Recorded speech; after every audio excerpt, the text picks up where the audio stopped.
Tunggu dulu, jangan asal masuk LPK ya teman-temanku ya. Halo guys, assalamualaikum warahmatullahi wabarakatuh. Balik lagi di channel YouTube Wawan DKK.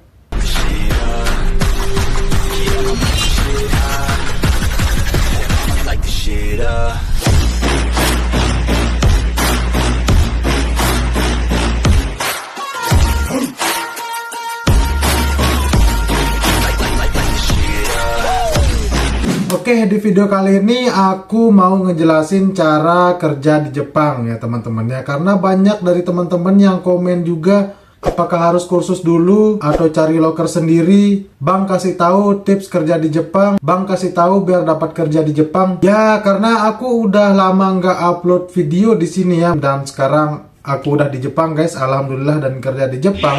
Jadi aku mau share juga buat teman-teman yang mau kerja di Jepang. Mungkin mulai sekarang aku bakal terus upload konten-konten tentang Jepang dan tips-tips di Jepang juga ya teman-temanku ya.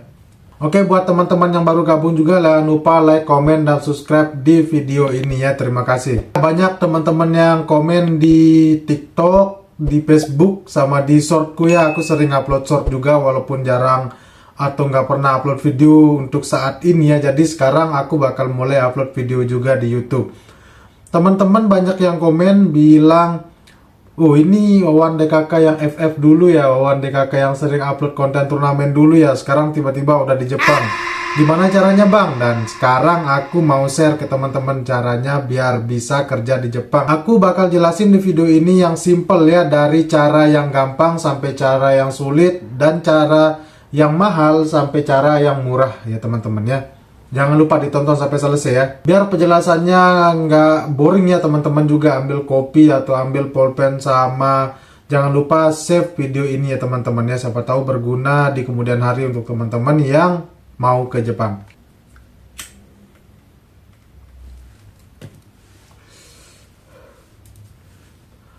Oke, kerja di Jepang itu ada berbagai macam cara ya teman-teman. Tapi visa kerja di Jepang itu saya bakal jelasin yang gampangnya dulu. Di sini ada magang ya, magang. Yaitu Ginnoji Suse ya nama visanya ya, Ginnoji Suse.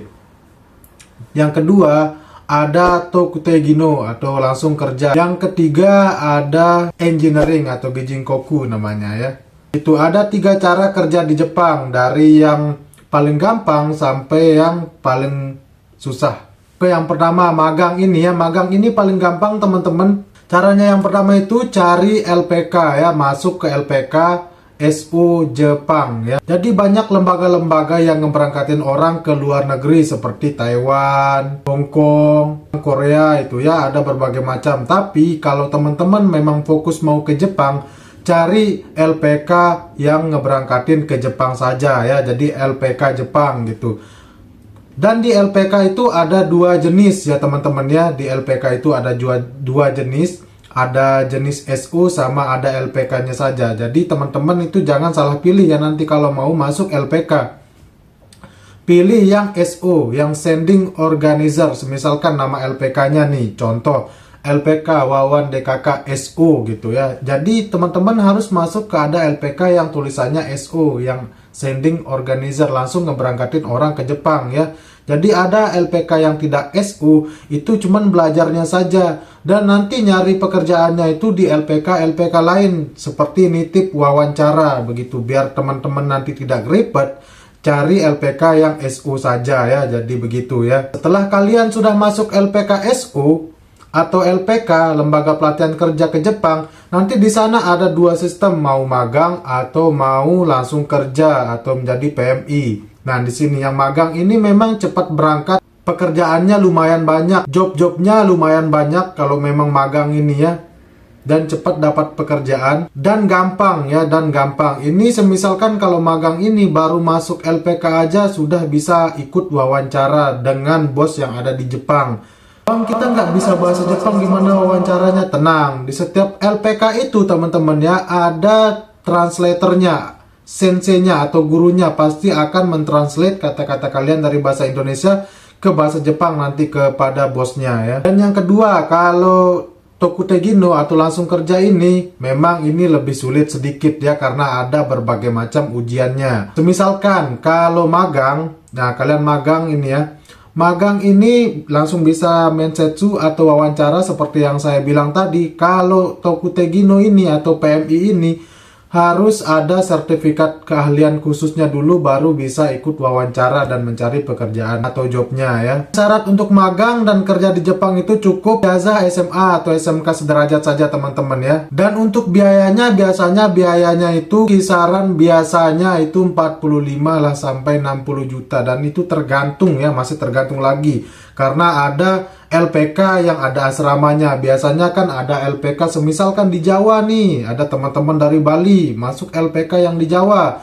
Nanti ada asramanya di sana dan kita bayar asrama, wifi, makan di sana dan biayanya juga akan bertambah, begitu maksud saya ya. Kalau teman-teman juga tidak memiliki biaya, ada LPK yang menanggung sampai keberangkatan. Nanti di Jepang sana akan dipotong per gajiannya, di setiap gajiannya akan dipotong nanti ya, seperti itu. Ada juga LPK yang memiliki dana talang seperti itu ya. Cari aja LPK di sekitaran wilayah kalian, pasti di sana ada LPK ya teman-temanku ya. Dan untuk standar bahasanya kerja di Jepang itu ada namanya level bahasa, ada namanya N5, N4, N3, N2, N1. Untuk magang sendiri itu biasanya paling rendah itu ada sertifikat bahasa N5 sama N4 ya di sana ya. Dan untuk pekerja langsung di sini atau PMI atau Tokutegino-nya ada sertifikat N5, N3,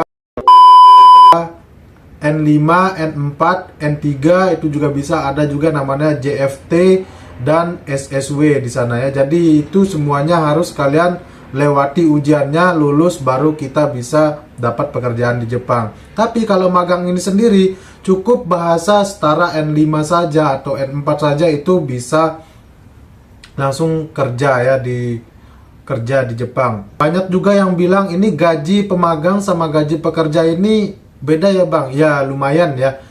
Tapi tergantung ya teman-temannya. Di sini juga bisa hoki-hokian ya teman-temanku ya. Kalau semisalkan kita magang di tempat pabrik yang bagus lah atau perusahaan yang bagus di Jepang, itu biasanya gajinya itu bisa diratakan semua juga. Tapi cuman perbedaannya di peraturan nanti.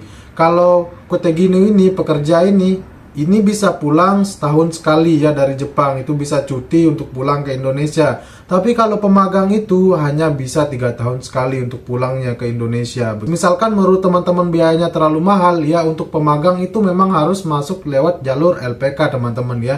Tapi kalau Tokutegino atau pekerja langsung ini bisa belajarnya otodidak. Karena ujiannya itu bisa kita daftar di web ya, untuk ujian dari pekerjanya itu atau ujian N1, ujian N5, N4, N3 dan SSW JFT-nya itu kita bisa daftar sendiri di web. Tapi ini membutuhkan memang keseriusan, harus nyari sendiri apa-apa sendiri ya. Apalagi kita nggak bisa apa-apa lah, ini kayak awam lah gitu, masih bodoh lah bahasa Jepangnya gitu. Kita mau nyari kemana, mau translate ini apa, bahasa ini apa. Nah, itu bakal sulit kalau memang otodidak. Tapi kalau memang mau otodidak, bisa nyari-nyari di YouTube cara-cara buat otodidak dan belajar sendiri, ikut ujian sendiri. Nanti, semisalkan sudah dapat sertifikatnya itu, sertifikat bahasa sama keterampilannya itu, kalian bisa mencari pekerjaan di LPK-LPK. Cuman menitip untuk wawancara sama bos aja itu bisa ya. Dan itu biayanya lebih murah jadinya. Semisalkan kita masuk dari jalur LPK, itu dari awal belajar di LPK, asrama sana sini diurusin semuanya, kita tinggal berangkat saja, itu lumayan biayanya 50-60 lah, 40, 50, 60 juta itu bisa nyentuh itu biayanya. Tapi kalau kita belajar otodidak, belajar di rumah sendiri, terus ujiannya sendiri, ngurus ini itu sendiri, dan kita tinggal titip ikut wawancara atau mencari orang ketiga yang akan menanggung kita di Jepang nanti, itu agak lebih murah sedikit ya, bisa 30 sampai 35 begitu, enggak sampai 50 dan sampai 60 jutaan begitu maksudnya. Dan ada cara juga yang lebih gampang buat teman-teman semisalkan tidak memiliki biaya atau nggak mau minjem uang atau nggak mau pakai dana talang, ada juga cara yang lebih gampang lagi. dari pemerintah ya, dari jalur pemerintah, maksudnya dari Kementerian Tenaga Kerja Indonesia ya, di sana ya, biasanya itu dari pemerintah ada sistem yang pemagang ke Jepang ya, begitu ya. Jadi kita itu cukup susah juga sih menurut saya, itu karena banyak ujian fisik, ujian ini, ujian itu, saingannya juga banyak kalau lewat jalur pemerintah itu ya. Jadi kita harus memang kuat fisik, kuat mental, memang serius untuk ikutan ya kalau di sana ya, saingannya banyak soalnya. Dan untuk prosesnya teman-teman bermacam-macam ya. Kalau proses saya sendiri itu, saya belajar bahasa Jepang dari N paling rendah itu, bahasa Jepang paling rendah itu ada N5 3 bulan, N4 3 bulan. Terus saya belajar GFT-nya itu cuma 1 bulan, sama SSW-nya 1 bulan. Itu kan jadinya saya belajarnya sekitar 6 bulan ya, 6 bulan. Terus saya ikut wawancara untuk job pengolahan makanan, pabrik pengolahan makanan di bagian bento. Nah itu setelah itu langsung diumumkan siapa yang diterima sama siapa yang nggak diterimanya. Proses saya untuk berangkat ke Jepang ini sekitar 1 tahun ya teman-teman ya, 1 tahun sampai berangkat dari masuk LPK dan berangkat ke Jepangnya itu 1 tahun.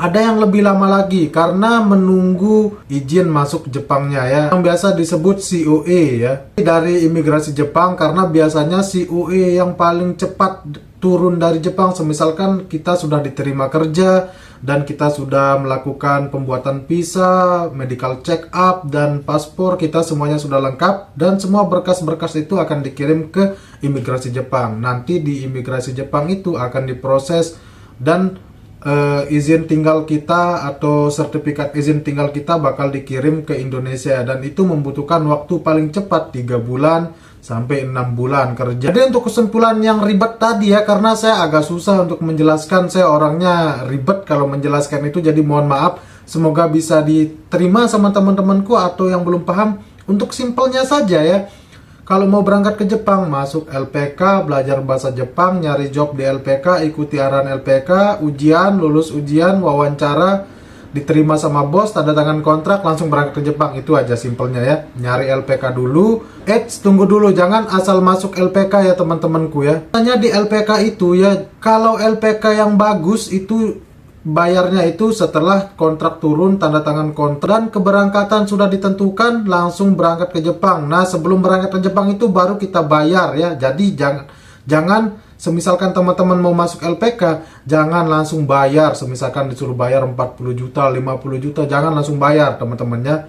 LPK yang sehat atau yang bagus itu kita disuruh bayar di akhir pas mau berangkat ke Jepang, bukan pas baru masuknya ya teman-temanku ya. Ingat, cukup itu aja ya. Buat teman-teman yang nyari LPK, lihat dulu testimoninya, lihat berapa orang yang sudah diberangkatkan, banyak orang yang diberangkatkan, banyak job yang mereka upload. Biasanya di Instagram sering diupload, apalagi mereka punya TikTok juga ya, bagus itu yang ngevideoin keseharian atau kegiatan mereka. Oke, cukup itu saja buat teman-teman yang mau berangkat ke Jepang. Semangat terus, karena prosesnya itu panjang. Gaskan aja mulai sekarang ya, jangan pikir-pikir. Oke guys, jadi semangat terus. Saya Wawan DKK pamit, sampai bertemu di video selanjutnya. Terima kasih sudah menonton.